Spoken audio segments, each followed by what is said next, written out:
So I work in university, and in my university I teach logics and philosophy. But you don't have to be scared of it. I'm not going to give you a long lecture on philosophy. What I would like to do, I would like to invite you to think a bit. Just to think, and that's it. As you see, the title of my keynote is the same title as the title of this summer school. Okay? And in the beginning, what I would like to do, and actually I will do it during all my speech, I will just concentrate on separate words from the title, and we will speak about those separate words. We will analyze them more in details. And because I teach philosophy, and I would like to invite you to doubt in things which looks quite obvious to everyone. So, the structure of my speech will be, I will speak about some stereotypical myths which we have in our mind, and we will see why those myths are incorrect. Okay? So we will start from exploring the term diversity.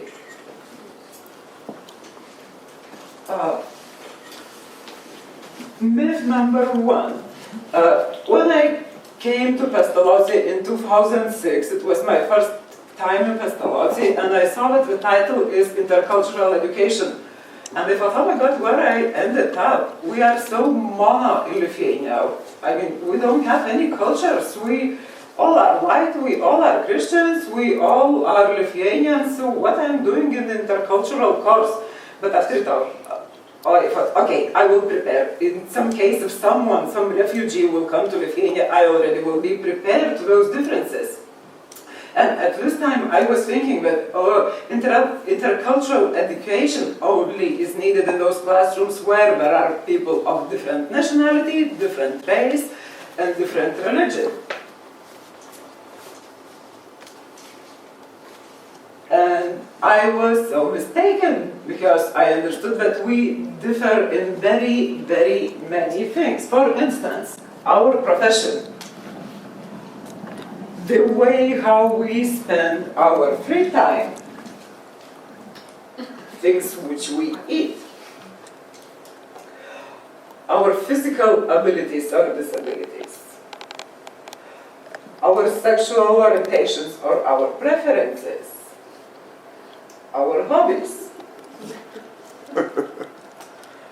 the way how we look like, our social and economical status, the level of our education, the place where we live, not only different countries, but also you live in a city or in a countryside. So we are combinations of very, very many things, not only race, nation, and religion, but also many things which I mentioned above. So every one of us is making such puzzles. So it's your picture, it's my picture, it's picture of another person and another person. So in the end, we are like more than 7 billion totally different people on the world. So what I was thinking of the next step in Pestalozzi, that we all are so different, totally different, okay, but it's also just a myth. Because we all have the same physiological level, which is leading our every action. We have set of hormones. I made short list. I selected only hormones which are responsible for our happiness. They will speak only happiness. And we all have exactly the same hormones, and in every one of us they work in exactly the same way, and it was the same like 2,000 years ago and now, and it will be the same 2,000 years after us, or 20,000 years. So, and as I said, all those hormones are responsible for our happiness. They are making us happy. It's very important to know it, that we are achieving happiness because of the same physiological background in us. I will shortly tell what this hormones does to every one of us. First group is endorphins. And the aim of those hormones is to block physical pain. Okay? At certain moment. For example, when you are running, you even don't feel tired. You know, if you are running, endorphins block pain in your muscles, and you just run, and you start to feel how you are tired and how your muscles ache only next day or the same morning. The same when you do some project. You work like crazy and you don't feel that you are tired, you don't feel the headache, you don't feel anything. Just work, because endorphins is blocking all physical kind of pains and senses. And when you finish, suddenly you start to feel, oh my God, I had a headache. So it affects every one of us in the same way. Dopamine is another hormone of happiness, and dopamine raises in our bodies when we achieve some task. Okay? We graduate class 1, we achieved the task, dopamine raises in us. We did next step, dopamine raises in us, and we are happy again. Dopamine also raises in us when we eat. That's why we like eating so much, because it provokes this hormone of happiness. And our brain is very clever. When we see food, we already know it will give us happiness. That's why when we go shopping, we just enter the shop, and every step we make, we accomplish that step, and dopamine already raises in us. We do next step closer to the food, dopamine more raises in us, and then we even take the food and we bring it to our pocket, just catch, and we feel so good because of dopamine, and it affects on every one of us in the same way. And alcohol, gambling, and all other addictions, addiction to your phone, also provokes dopamine in every one of us in exactly the same way. But those two hormones, you don't need anyone else. They are kind of egoistic hormones because they just raise us up in you without any other people. The blue hormones, you need other people to get those hormones. Serotonin. Serotonin is a hormone of pride and status, okay? And it's even affecting the way how we walk. The more status we feel, you see that people of high status, they all the time walk this way, right? And the lower status we have, the more you walk this way. So serotonin is for status and recognition, and that's why we are doing all ceremonies like Nobel Prize ceremony, let's say. Why we don't do it silently? Okay, your book is the best. Congratulations, take my card, your book is the best. No, we do huge ceremonies, okay, like Oscars. Why not just try to email, your movie was selected, you are the best. No, because we want everyone else to see it. Also, when, for instance, we graduate university, okay, we also just can get the email. This is your marks, this is your diploma in PDF format, congratulations, you graduated university. We would not like it because we will not get serotonin. For getting serotonin, we want recognition of others. That's why we do such a huge ceremony of getting diploma. And what's happening during that ceremony? When I get diploma, my pride and status rises, and I get a lot of serotonin. My mother and father sitting in the same room, and they think, oh, I supported her, I'm attached to it. They also get huge dose of serotonin.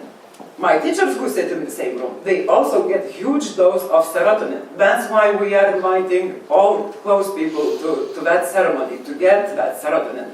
But we can't do it alone. We have to do it only in groups of people. Oxytocin is a hormone of love and safety. You know that when a woman gives birth to a child, a huge amount of oxytocin comes to your body just to assure you that you will love that small piece of meat. Yeah, because it's just nothing. But oxytocin suddenly tricks you and you start loving. And oxytocin also raises in us during physical contact. That's why we like hugging and shaking hands. Okay, that's why I like it so much. Yeah. I think oxytocin. Yeah, you get oxytocin. For instance, when we do some deal and we say, yes, okay, we all agree on those conditions, bye, it's one thing. And another thing is when you shake hand after it, it's like kind of confirming, and we don't understand why. Or when we met people and we say just yellow, it's one thing, but when you hug and kiss, it's another thing. It's because of oxytocin. One more thing, oxytocin also rises in mass when we see attention people are giving to us. Okay? For example, if I give, let's say, money to charity, oxytocin rises in me. Oxytocin rises in those people who get charity because they get this attention and love from me. And oxytocin also rises in people who see that act of human generosity. If you read in newspaper that somebody did something good to others, oxytocin also rises in you. And because our brain is all the time tricking us, we want more and more oxytocin. So when we see good example, we also want to repeat that good example because brain tells us you will get more oxytocin. So, and cortisol is a hormone which is responsible for fear. When we are scared, a huge amount of cortisol is in us, which is very good for safety. But it's not good when it's too much of cortisol. If you are under stress all the time, we know what happens. So I don't want to speak about it more. I just wanted to stress that we all get exactly the same hormones. Doesn't matter to which religion we belong at all. We have the same set of hormones, and it works in us in exactly the same way. So after knowing this, I thought, oh, finally I know. So it seems we all are so similar. We are just exactly the same. We are all just people. But it's also not true. It's also just a myth. Could we do an experiment? Could you close your eyes for a second? And what do you see when your eyes are closed? Of course nothing. Now, could you please open your eyes? And now you can see everything except how different we are. Okay? Don't look that we are dressed in different ways, that our skin has different color. Just don't see it. Okay? Because we learn in school, and it's polite to say, oh, I don't see color. I see just how we are just human beings. No, I can't see how different you are. When my kids were quite small, like 8, 10, I took them to Lisbon. And you know, in Lithuania, we all are white and dressed all the time kind of gray. We went to Lisbon, and a lot of men from Africa, very dark men with very, very long dress and extremely colorful dress. And my kids said, oh, I'm so tired of that difference. And I told them, no, we all are the same. And my kids said, really? And I said, yes, we all are the same. And kids said, okay, if you want so. So this phenomenon, when we start, when we try not to see the color because we think that it's something bad, it's called color blindness. And why this color blindness is okay? Because we are actually refusing to see who people are. Because for some people, their race or their nationality or their gender is an essential thing, and they absolutely don't want to skip it. And when I come to someone and I say, you are just a human being, I don't see who you are, they don't want to be not seen. We are different, and there is nothing bad to see that we are different. Another thing is how we deal with it. And it's kind of humiliating even not to see who we are, okay? How different we are in skin or race. And one of the reasons why we try not to see, because we somehow connect skin of color with something negative.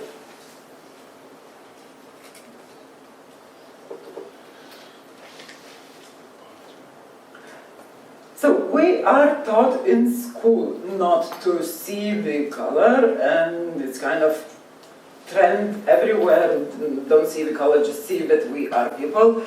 And even if our eyes say that it's not true, we are really not the same, we still believe this myth. And why we so easily believe some myths?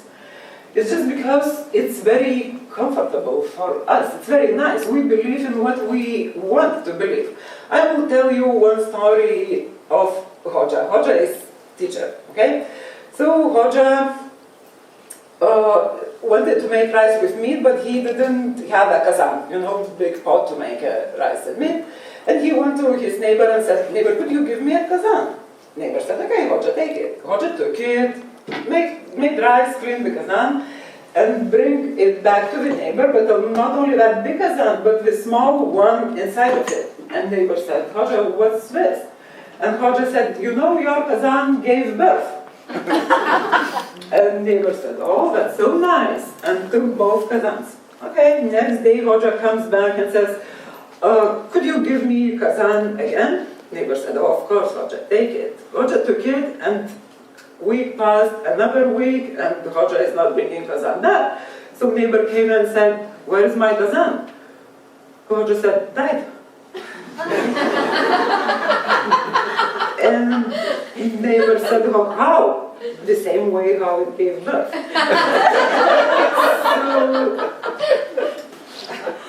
So we also kind of like to believe that in that nice myth, but we don't want to believe in bad ones.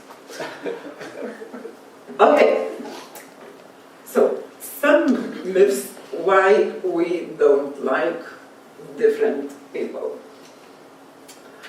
Myth number one. We think that we don't like other people because of them, because of what we see in them. But it's not true at all. I will tell you my personal story. Like 5 years ago, if you would ask me, am I tolerant or no, I would say, of course, 100%. I know about myself, it's very well. I'm really tolerant. Then I worked in one school in Lithuania, it's mixed school. Roma kids, Russian kids, and Lithuanian kids, but I worked with teachers, I haven't seen those kids. And after it, I sit in the car waiting and smoking, and then I see a few Roma women just taking their kids from school, and they had to pass my car. And I'm smoking, and I see them in the mirror, and I just saw them, and I locked the car. I locked the car and I thought, oh my God, what have I done? How immediately all those stereotypes went out just in a second. And even before it, I was sure I'm tolerant. They showed me that I'm not tolerant. So they are kind of responsible for that situation. Before seeing them, I was so tolerant. That moment when I saw them. When the migrant crisis started, before it, like at least 70% of Lithuanians said that we don't belong to any religion. When migrant crisis started, we immediately became Christians. Immediately. And we started to defend our Christian values. And once I heard, it was discussion on the radio, and a woman called no, and said, no, we can't let those Muslim people come because we have to defend our Christian values.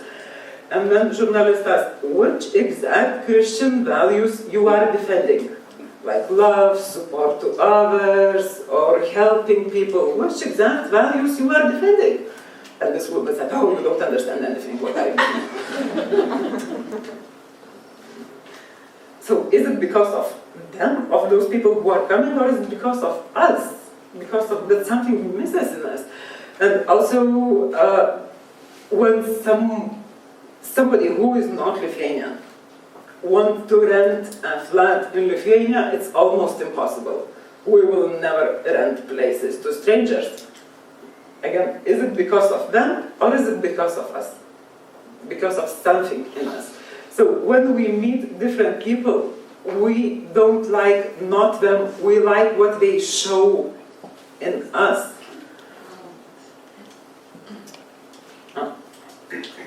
You all know that during this New Year Eve it was many accidents in Germany and Finland and other countries because of sexual assault.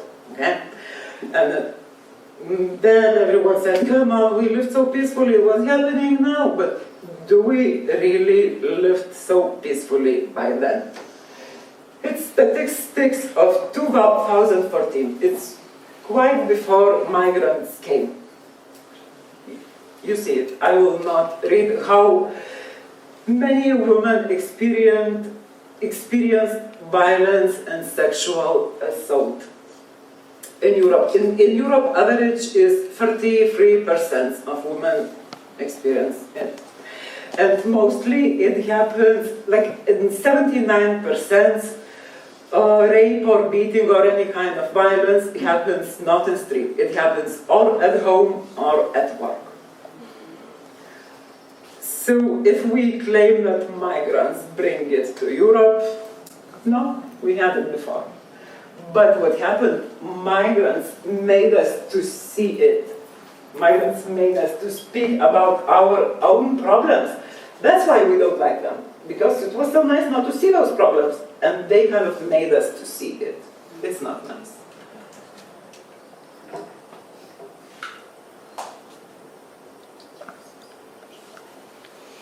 Okay. Kids, the same situation with kids. 4 boys from 100 and 6 boys from 100 experience sexual assault. It's a huge number.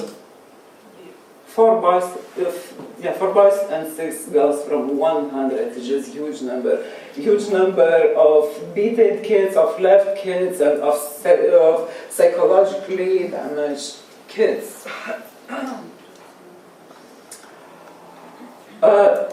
Another thing why we don't like different people, we want that life would be as it was before they came. We had a life and we want to have the same life as it was. But again, does it say something about those people who come, or does it say something about us? It only shows how unable we are to just face those challenges, how limited we are in front of shaking situations, how we are used to stability. And even if we understand that life is changing and it will never be as it was before, we somehow want to stuck to some kind of unchanging things. I just wanted to prove that I really teach philosophy, so that's why I put one quotation by Bell, and I like that his book on liberty. It's written in the 19th century, but it seems like it's written yesterday because it still fits our situation so much. Thank you. Still fits how much we want to make everyone equal and stable. Okay.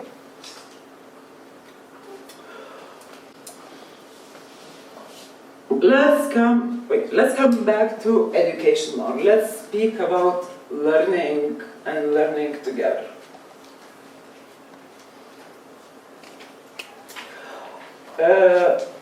Of course, we all agree that education really works. Okay? When we look at statistics of different countries of people in prison, we see that much higher percent of them has very low education or secondary education. Or in case, for instance, I just took a few accidental examples, okay?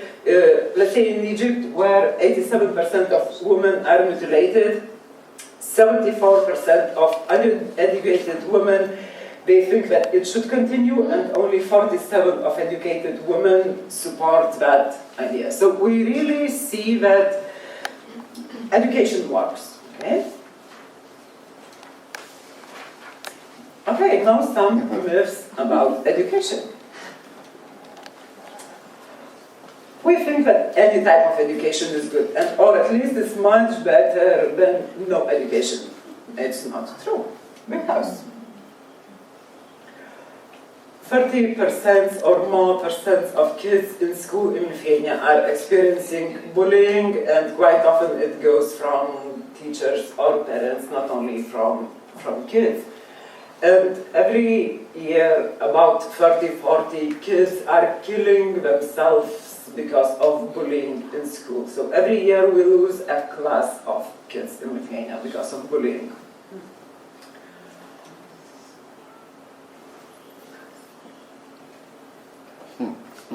Very high percent of jihadis who commit terroristic acts, they have university degree. And very many of them have university degree on engineering. In the beginning, it seemed quite accidental, but after it, psychologists and sociologists started to explore that topic, and they really noticed that tendency. And we think, oh, it's because they know how to make a bomb. It's not only because of it.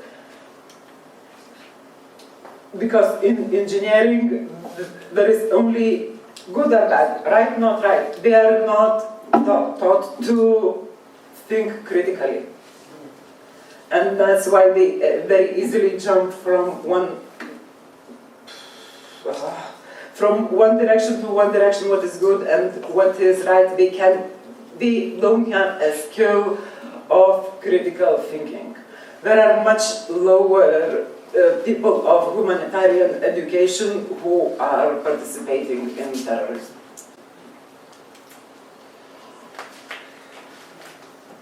Another myth is that the aim of education, and especially aim of intercultural education, is to help migrants to become as we.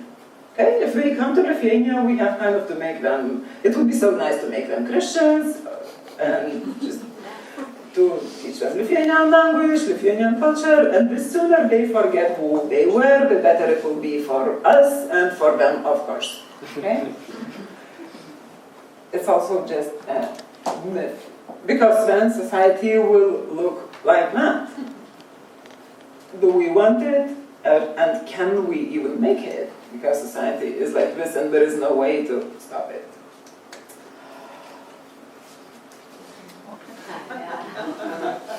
Yeah, we always know what's better for our kids, as teachers and as parents, just because we know better, okay?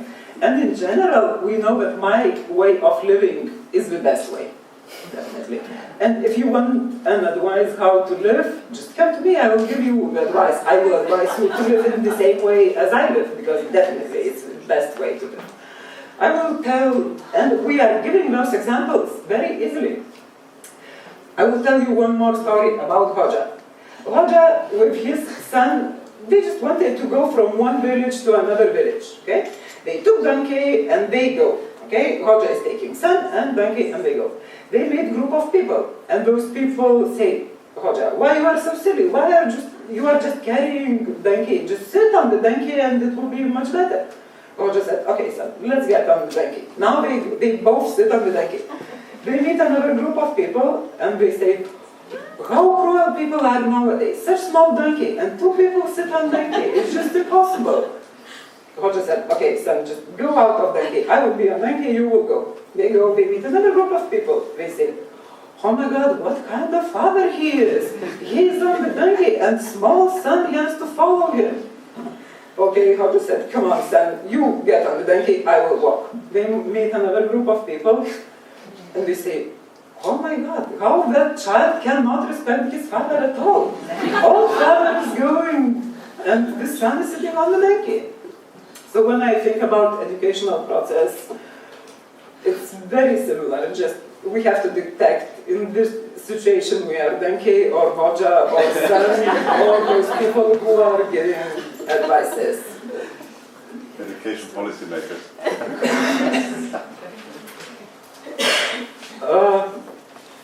Another stereotype time think we have to teach our kids how to win.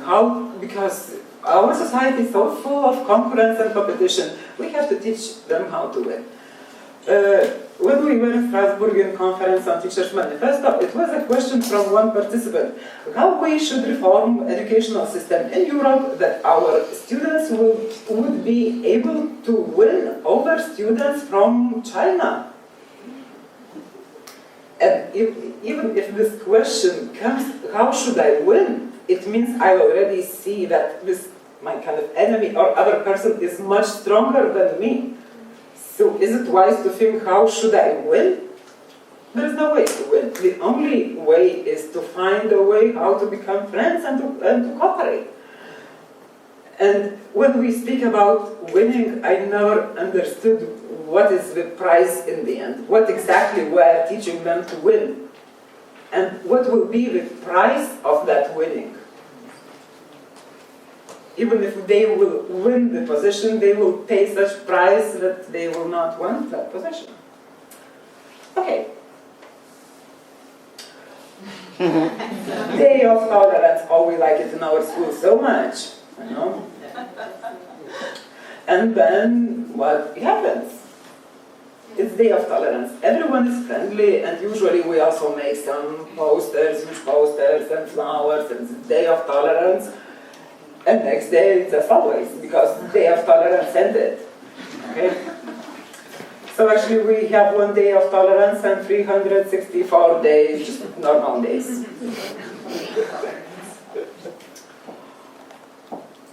Another myth is that it's enough to speak about tolerance. Okay? If I am a teacher and I will speak to all kids, you have to be nice, you have to be supportive to each other, you have to respect everyone.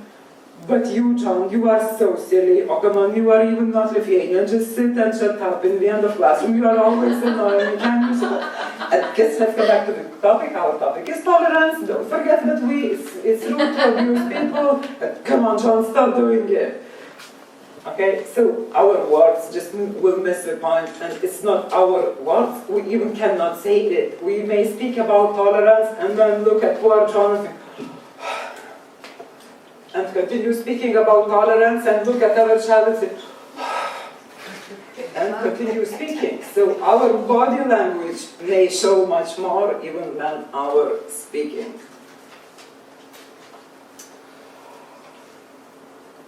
Learning together, it sounds so nice and we repeat it so well. Yes, yes, of course, we all have to learn together, you know.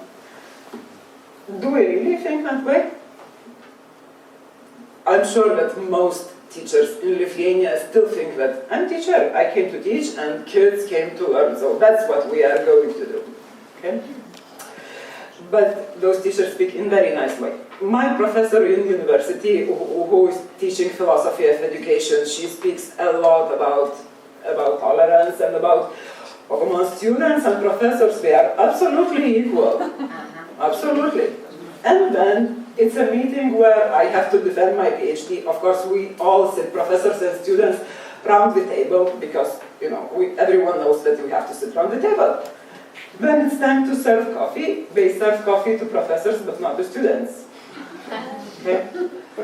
Then they start to give chocolates, and they come and give it personally to every professor. Then they skip students, and then again.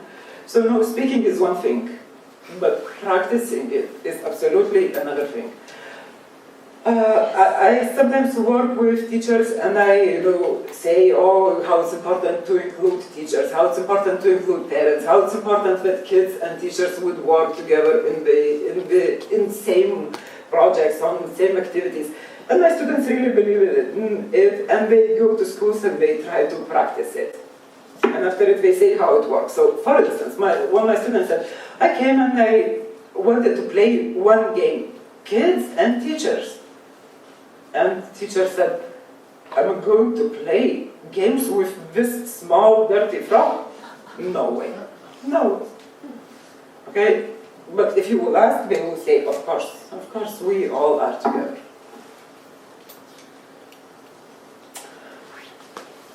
Another myth, which we quite often say, is come on, I'm alone. I can't change anything alone because my school is very different, my headmaster is very different, other colleagues is very different. I can't do anything alone. I will give you two examples. Example of dancer. It's not real dancer. It's the psychological type of people described by Eric Bernet.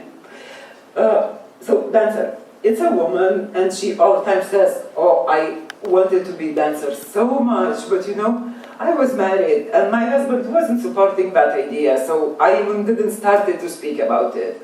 And I had kids, you know, I had no time, and I even didn't start to speak about it. But I wanted to be dancer, really wanted to be dancer. But when her husband died, and guess did she went dancing? Yeah. No. Another example. Manal al-Sharif. She lives in Saudi Arabia. And in Saudi Arabia, it's prohibited for women to drive. And she just started driving in 2011. Of course, within 10 meters she was arrested and put to jail. Next day she was released and she was driving again. She was put to jail again and driving again and put to jail again. But the more times they put her to jail, the more people knew about it.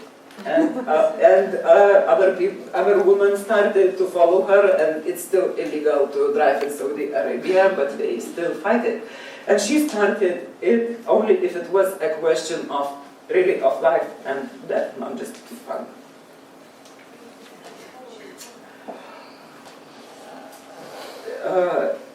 So, I think of what I said, the most important thing is acceptance of diversity as a positive value, and another thing is questioning my own beliefs, not beliefs of others, but first question my own beliefs.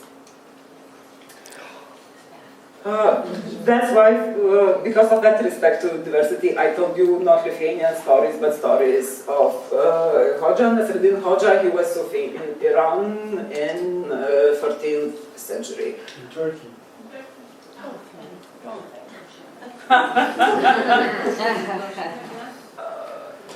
I checked it yesterday on Wikipedia. It's written that in territory which now belongs to Iran, and it's kind of the Armenian territory which belongs to Iran or something like that. Anyway, Turkey means Turkey. Okay, doesn't matter. For me, it's not matter so much. He is very different for me anyway. That's why I chose him.